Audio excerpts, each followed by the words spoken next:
দীর্ঘ সময় চুপ করে থাকাটা মারেফাতের পরিচয়। যখন আপনি চুপচাপ থাকবেন, খুব বেশি কথা বলবেন না, বেশি অপ্রয়োজনীয় কথা বলবেন না, প্রয়োজনীয় কথা বলবেন, আল্লাহর পক্ষ থেকে আপনার কলবের উপরে ইলম আসবে। ইলমের জন্য আল্লাহর পক্ষ থেকে আসবে সব। দেখবেন ঠান্ডা মাথায় চিন্তা করলে সুন্দর গোছানো চিন্তা করা যায় না, এলোমেলো হবে না চিন্তাগুলো তো। এবং যদি আমরা বেশি ব্যস্ত থাকি, বেশি কথা বলি, তখন কিন্তু চিন্তাগুলো এলোমেলো হয়ে যায়। এটা বলা হচ্ছে প্রয়োজনীয় বিষয়গুলোর ক্ষেত্রেও কথার ক্ষেত্রে সতর্কতা অবলম্বন। তাহলে অপ্রয়োজনীয় যে কথাগুলো আছে, যে গীবত, পরনিন্দা, পরচর্চা, অহেতুক মিউজিক শোনা বা অহেতুক কাব্য চর্চা, অহেতুক উপন্যাস, এগুলোর কি মূল্য আছে তাও?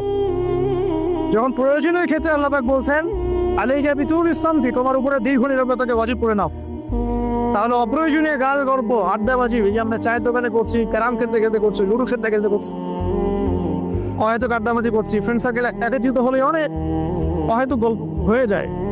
এবং বেশিরভাগ গল্পের ক্ষেত্রে হয় গীবত বা রিয়া বা আত্মপ্রদর্শন, তাই না, বা সমালোচনা। আর বাই দ্য ওয়ে, জাতি হিসেবে আমরা খুব বাচাল জাতি। আর আমরা কাদের চেয়ে কথা বলতে বেশি পছন্দ করি।